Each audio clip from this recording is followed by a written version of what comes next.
Olá, meu nome é Kátia Santana, eu sou psicopedagoga e neurocientista. Este canal é para você que tem interesse em autoconhecimento e aprender um pouco sobre inteligência emocional. Aliás, a psicopedagogia é a área da psicologia, é uma técnica da psicologia que trata de problemas de aprendizagem e transtornos de aprendizagem. Aqui neste canal, nós vamos aprender a diferenciá-los. Mas para início de conversa, nós vamos falar um pouquinho sobre emoções. Afinal, são as emoções que impedem muitas vezes das pessoas terem facilidade na aprendizagem.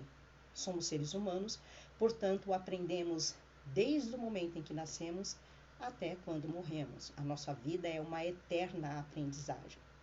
Porém, as emoções, muitas vezes, quando elas aparecem, elas impedem ou paralisam as pessoas de aprender qualquer que for a habilidade, desde a partir da inteligência prática, que são as coisas corriqueiras que aprendemos no nosso dia a dia, até os conhecimentos dos bancos escolares, seja na idade tenra, no ensino médio, enfim.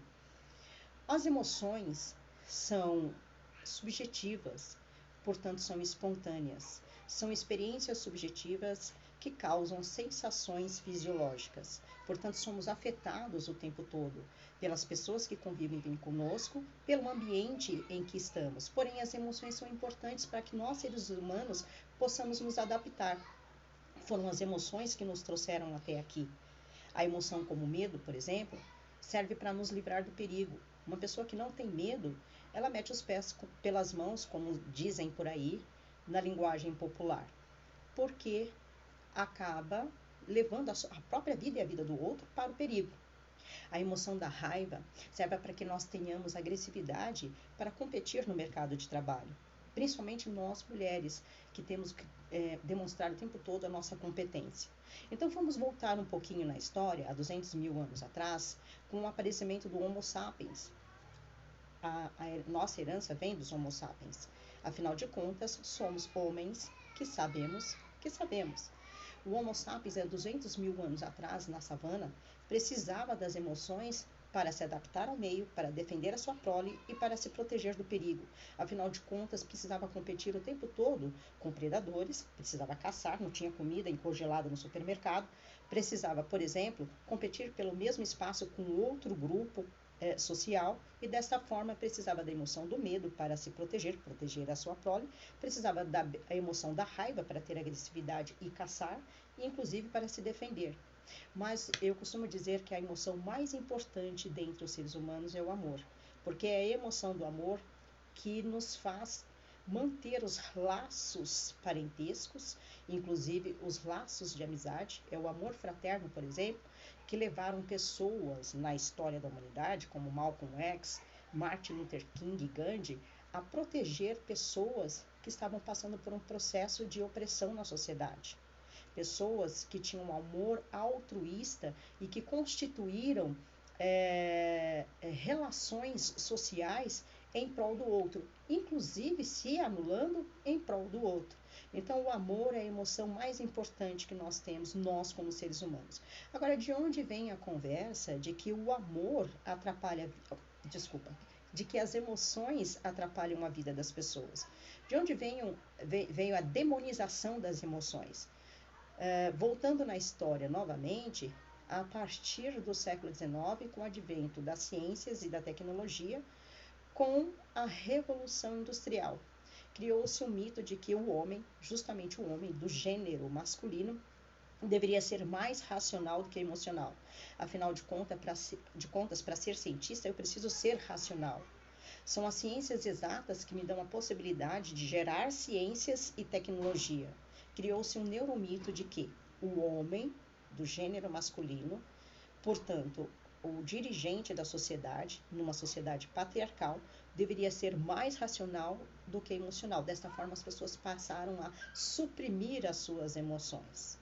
As emoções que fazem com que o ser humano se adapte ao meio em que vive, começaram a ser escondidas, como se fosse vergonhoso sentir amor pelo próximo, como se fosse vergonhoso ter mágoa e sentir tristeza e simplesmente ser afetuoso com seus filhos. Enfim, Esse mito da racionalidade acabou levando a sociedade a pensar que nós, seres humanos, deveríamos ter inteligência racional ou intelectual, suprimindo a emocional.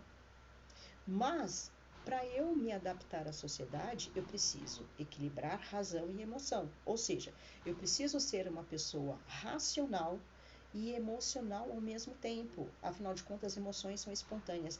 Na verdade, a partir do momento que eu sou afetada pelo meio em que eu vivo e pelas pessoas que convivem comigo, as emoções, como são espontâneas, elas aparecem antes da razão. Exemplo, se eu entro numa rua escura, né, à noite, e eu estou caminhando por essa rua, e lá na frente eu vejo uma pessoa vindo ao meu encontro, automaticamente eu vou sentir a emoção do medo. É normal, é natural. Mesmo porque, acabei de falar que o medo nos livra do perigo, né?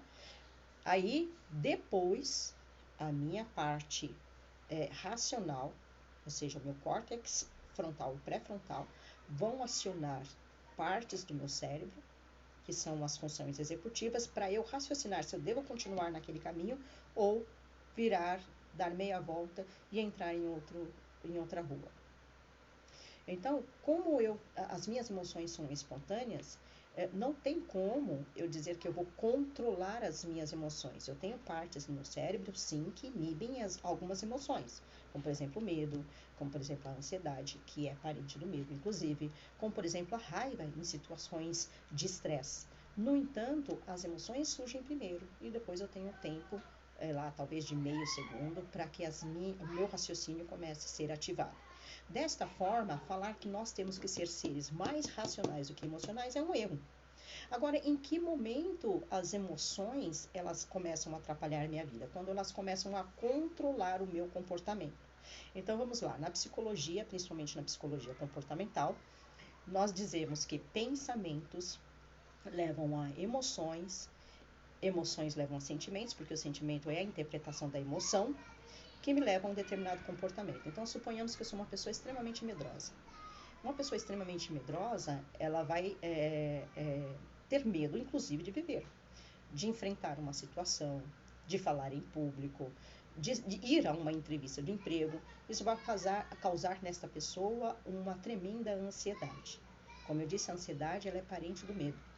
Desta forma, se essa pessoa continuar com esse medo exacerbado, essa ansiedade poderá virar uma doença, que é o transtorno de ansiedade generalizada.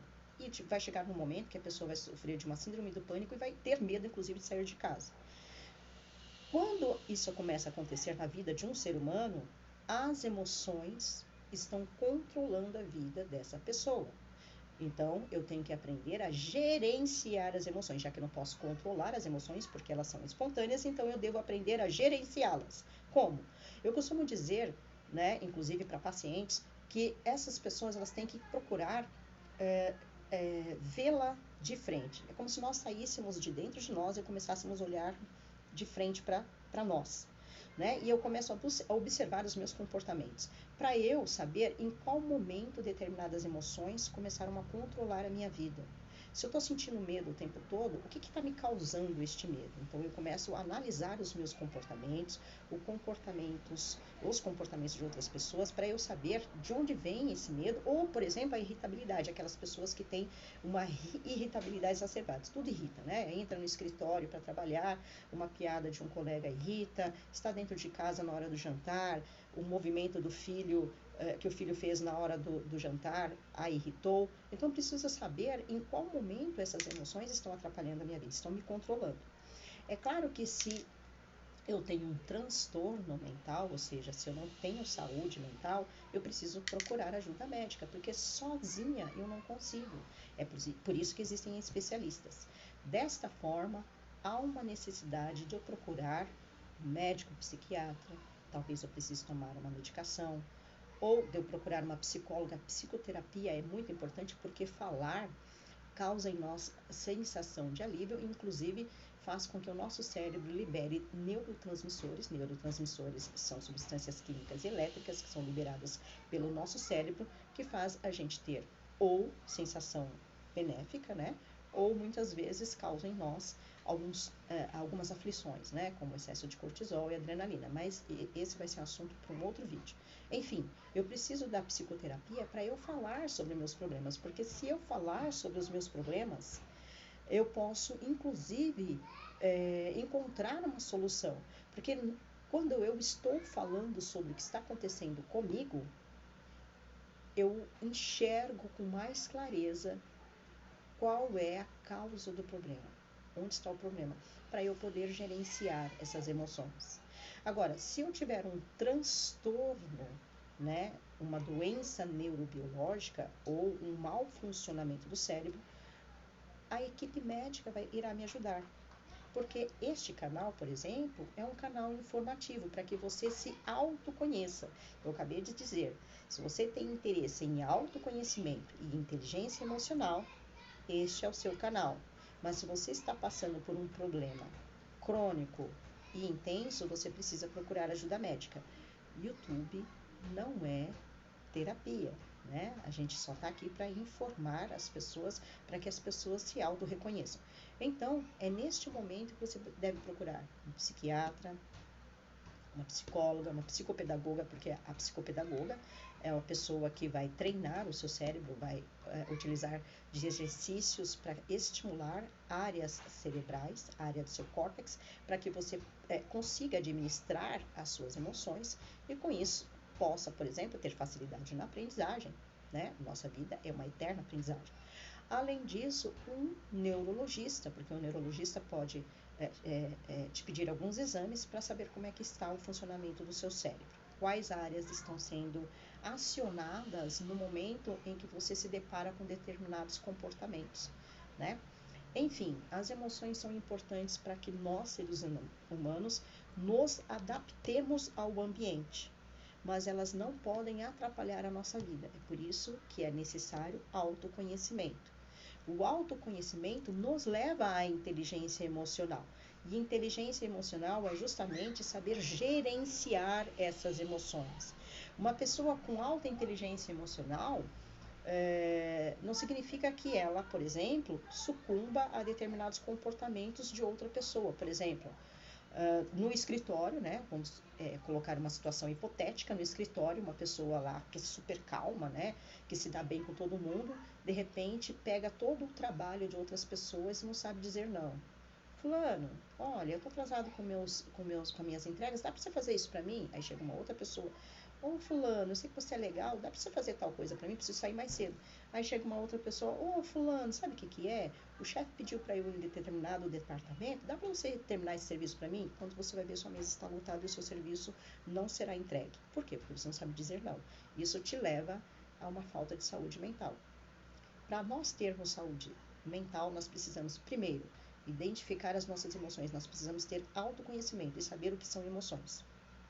Segundo, eu preciso saber administrá-las. As emoções não podem tomar conta da minha vida. Eu é que tenho que administrar as minhas emoções.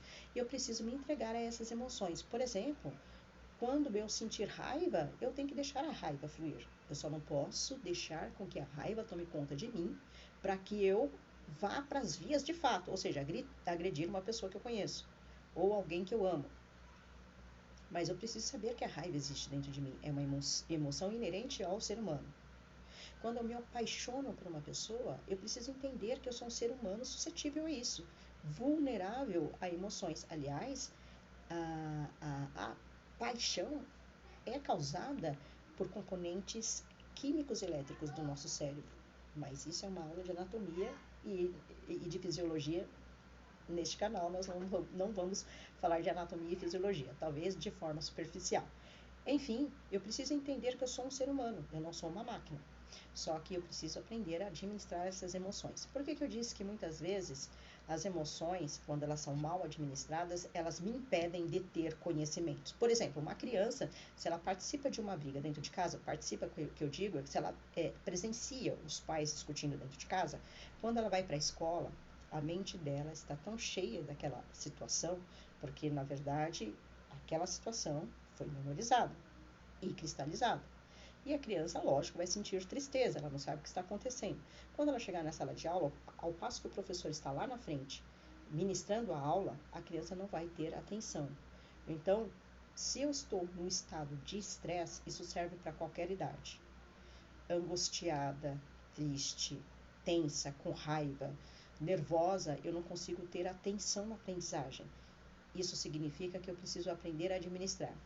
Existem técnicas para isso. Uma delas é a meditação mindfulness, que hoje em dia está muito na moda, né? Começou lá com os monges budistas há milênios. Depois, na Ásia, ela foi esquecida durante um tempo. E aí, de uns tempos para cá, acho que talvez de uns 30, 40 anos para cá, ela tem sido intensificada, inclusive em outros países, como nos Estados Unidos, países europeus e aqui no Brasil também. A meditação mindfulness é uma meditação de atenção plena.